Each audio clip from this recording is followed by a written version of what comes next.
Estábamos hablando del pasaje del joven rico como fundamento bíblico de la institución de la vida consagrada. En la vida consagrada se asume la paradoja del cristianismo al máximo, porque de la pobreza se llega a la riqueza más total, que es la posesión de Cristo. Desde la abyección se llega a la exaltación más alta, por obra de Dios. Desde la virginidad se llega a la maternidad más fecunda en la salvación de las almas. Desde la esclavitud se llega a la liberación más plena de los deseos del mundo y de la carne. Y desde el martirio, el dar la vida por Cristo en vida, se llega a alcanzar más fácilmente y seguro la vida eterna. Por eso, San Juan Pablo II, en la Vita Consecrata, nos habla de que el religioso, solamente por ser religioso, aunque no predique, aunque no se le vea casi, como es el caso de las monjas de clausura, su testimonio es escatológico, es decir, escatológico en cuanto que el religioso se adelanta a vivir como en el cielo, donde no será necesario poseer bienes terrenos, donde se vivirá la castidad como los ángeles y donde el amor puro a Dios someterá a la voluntad a la más tierna obediencia. Es un signo escatológico. Vivimos esta vida tan contrasentido a los valores profanos porque esperamos un mundo mejor. Y es testimonio porque es señal que indica a todos los que lo ven para que sean más felices. Es una señal que indica la eternidad. Si nos ven felices en la vida religiosa, esa señal tendrá mucho más éxito.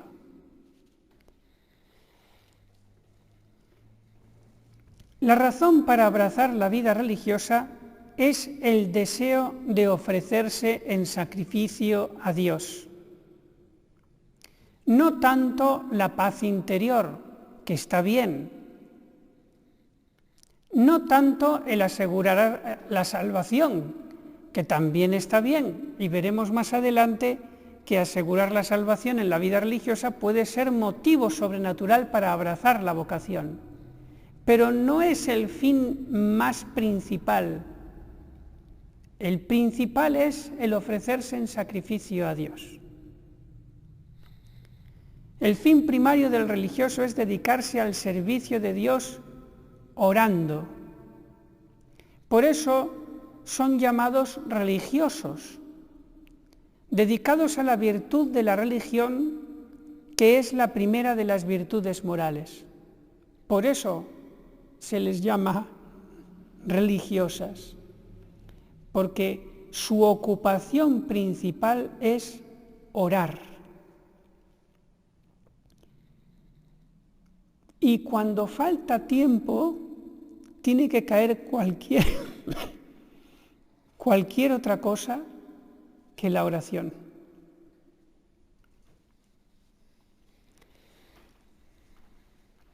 Es el servicio exclusivo a Dios. Todo hombre debe ser religioso, más aún por el bautismo, Pero el religioso lo es de manera doblada y eminente. No vive más que para Dios y el culto de Dios. Esta es su vocación. Por eso lo más contrario a esto, con lo que advertía mucho San Pedro de Alcántara a Santa Teresa de Jesús, son los conventos fábrica, los conventos que lo principal es sacar dinero, aunque sea pues para subsistir, pero con ese afán de trabajo y de sacar dinero se es capaz de dejar la oración en un plano secundario, reduciéndola en tiempo y en calidad. Ese es el peligro de muchos conventos hoy, de convertirse en conventos fábrica. Vamos a subsistir porque los tiempos son difíciles. Cuando lo mejor, y esto se lo decía San Pedro de Alcántara a Santa Teresa de Jesús, lo mejor es confiar en la providencia de Dios y ser lo que debemos ser. También está bien el trabajo, pero sin dejar lo principal, que es María. Y ahí, desde ese no tocar la oración, sino que dejarla intacta, pase lo que pase, ahí se verá la fe en la providencia divina que se encargará de la añadidura.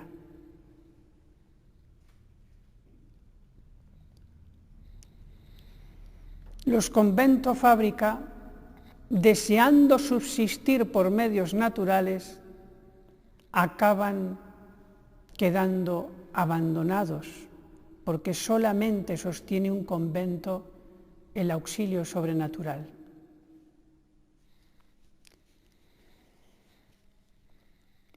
El mayor servicio a Dios es inmolarse por Él, como Jesucristo.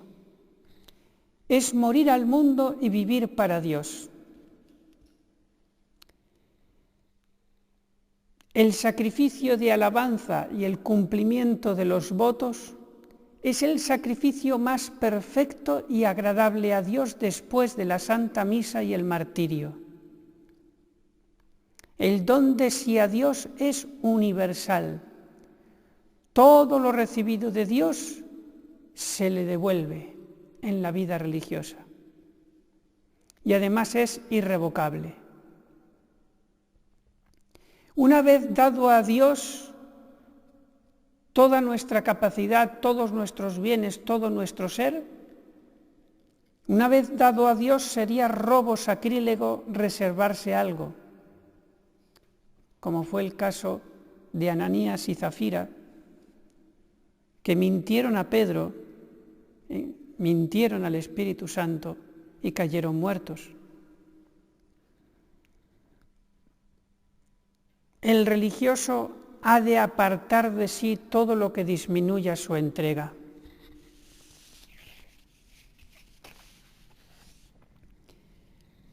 Las dispensas de los votos en la Iglesia son un acto de tolerancia divina.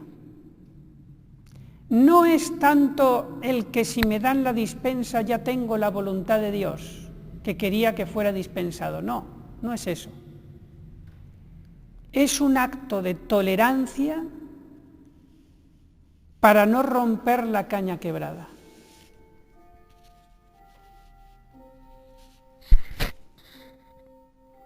Es como decir, para que no haga la barbaridad, suicidando espiritualmente su alma, de fugarse del convento, convirtiéndose en una persona pecadora pública a la que ni siquiera se le podría dar la comunión si se conociese su condición de fugada, rompiendo brutalmente los votos, antes de que llegase a eso, viendo que lo pide, dice la Iglesia, le daremos la dispensa para que al menos legalmente pueda salir y recibir los sacramentos.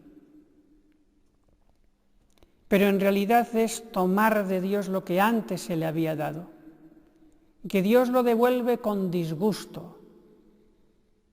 pero por misericordia, como digo, teniendo aquello en cuenta que le dijo a Pedro, lo que tú ates en la tierra será atado en el cielo, y lo que tú desates, Pedro, la dispensa, también yo, Jesús, aunque con repugnancia, lo desataré en el cielo. El voto es como el matrimonio. Se tiene que seguir en él y perseverar y así mostrar que realmente se hizo por verdadero amor y no por interés. Se tiene que perseverar en la riqueza y en la pobreza, como el matrimonio, en la salud y en la enfermedad, y podríamos decir en los consuelos y en los desconsuelos, en las noches y en los días, en las circunstancias crucificantes y en las circunstancias dulces.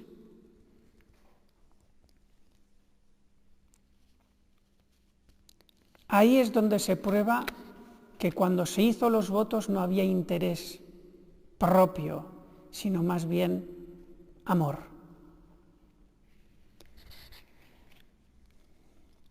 La consagración implica separación del mundo, como les dije de los primeros monjes, que se separaron físicamente del mundo y fueron al desierto para no contagiarse de la relajación de la Iglesia en aquellos tiempos. Especialmente separación del pecado, porque el consagrado es una hostia que debe ser pura, como aquellos corderos que se entregaban en el templo para el sacrificio, que habían de ser puros, intactos, perfectos, que no tuvieran nada de ceguera, cojera, enfermedad, lo que sea. No, tenían que ser perfectos, porque precisamente eran para Dios. Por eso esa separación del mundo.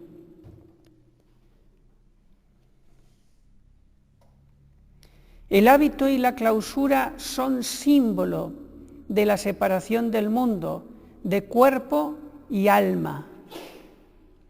Apartarse del mundo y de sus vanidades, negocios y costumbres. No se aparta por falta de caridad o miedo a la lucha, sino por evitar los contagios y concentrarse en Dios. Me separo del mundo porque mi oración protegida en esa separación hará que Dios vuelva al mundo y que su presencia en el mundo sea mayor. Diríamos que la religiosa de clausura, dejando de lado todas sus habilidades naturales con las que podría predicar, enseñar, ayudar, dejando todas esas cualidades que puede tener muchas de un lado, las quema todas en sacrificio para fiarse más de las cualidades de Dios, que podrán hacer mucho más por la salvación de las almas que sus cualidades naturales.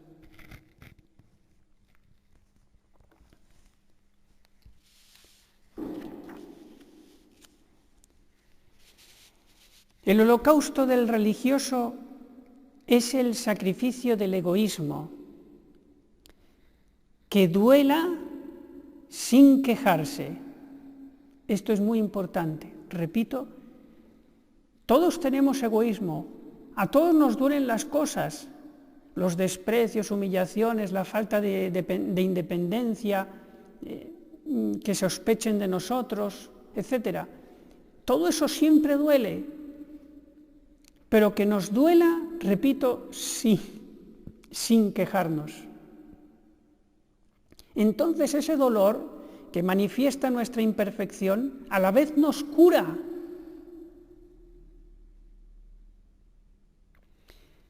Si duele, es que hay cáncer. No somos todavía unos místicos completos como aquellos santos que disfrutaban y se alegraban sinceramente cuando eran despreciados. Esos ya no tenían cáncer, esos ya estaban dispuestos y bien preparados para el cielo. En cambio, en nosotros, cuando nos duelen estas cosas tan humanas, es que tenemos tumores todavía, nos duele. Si duele hay cáncer. Y si me quejo, y si no me quejo, ese cáncer lo extirpo, lo disminuyo. Si duele, hay cáncer, pero si no me quejo, entonces ese cáncer va a menos. La quimioterapia que va destruyendo poco a poco el cáncer del egoísmo que duele es no quejarse. Y cuando digo no quejarse, no digo solamente el silencio exterior, sino también no quejarme interiormente. Señor, me lo merezco. Señor, te lo ofrezco por amor a ti. Señor, gracias. Dame gracias para darte gracias por mis desgracias.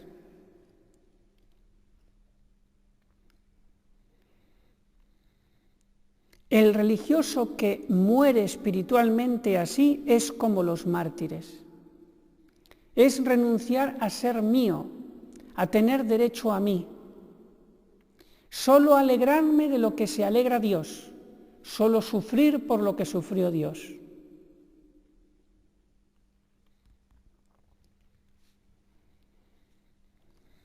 Y en esto, ¿cuánto nos falta? Nos duele muchísimo más una falta de respeto que ni siquiera llega a insulto. Nos duele y nos dura el dolor muchísimo más que tantísimos pecados que ocurren y escándalos del mundo que llevan a la perdición de las almas. A un santo que está totalmente olvidado de sí mismo, ¿cuánto sufriría por los más de 100.000 abortos que ha habido en España el año pasado?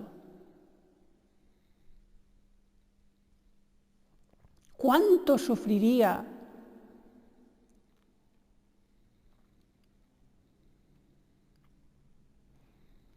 por la crisis que está pasando ahora la Iglesia?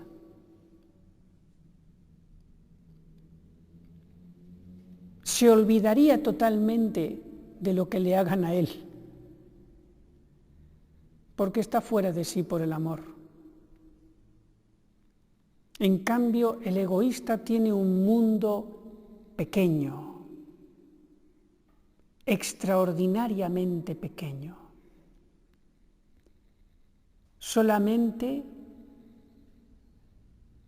le impacta lo que tiene inmediatamente alrededor.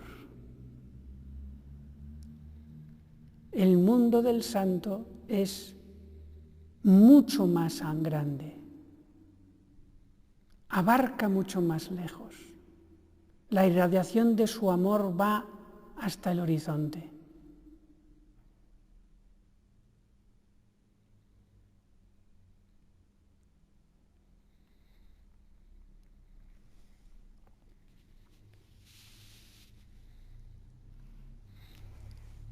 Y vamos a terminar en estos minutillos que me quedan hablándoles de las 7 clases de ayunos. 3 respecto al cuerpo y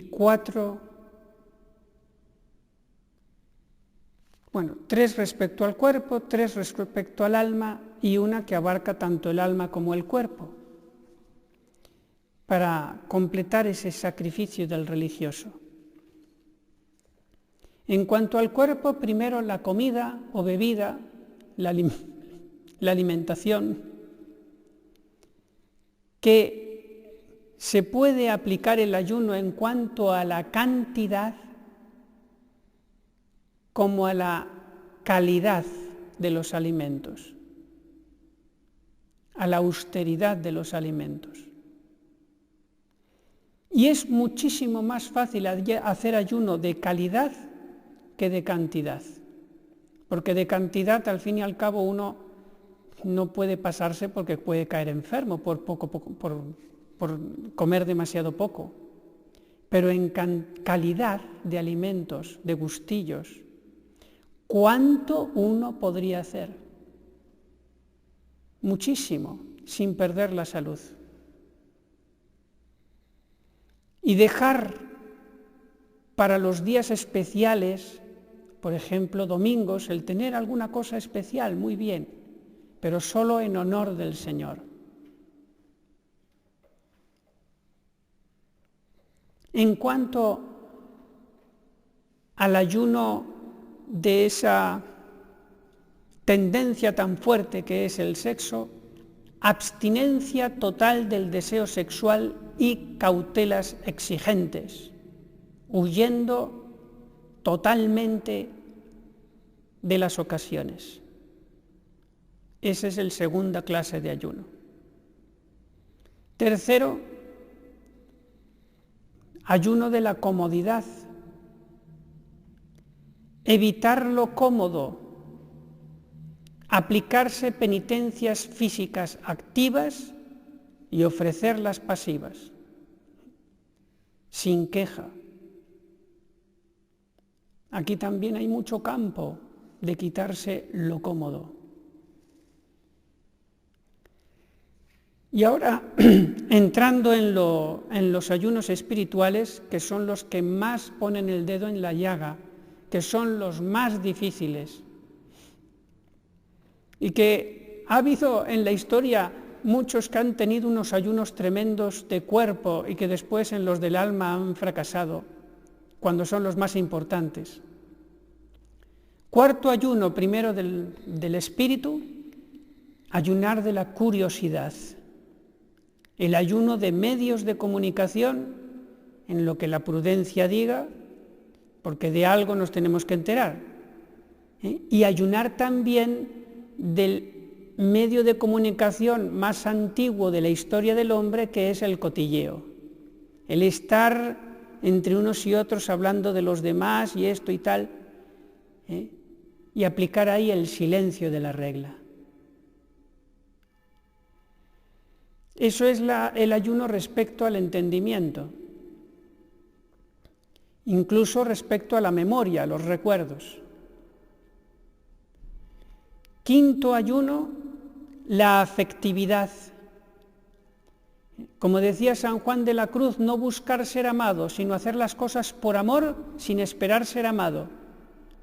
Ofrecer los desprecios y ser amigo de la soledad. Sexto, ayuno de la libertad, ayunar la mía y en cuanto al poder que Dios me dé, también restringirlo respecto a los demás y saber aplicar lo que Dios me ha dado para servir a todos. Y séptimo ayuno, el de la vida, que es aceptar el martirio en cualquier momento que venga.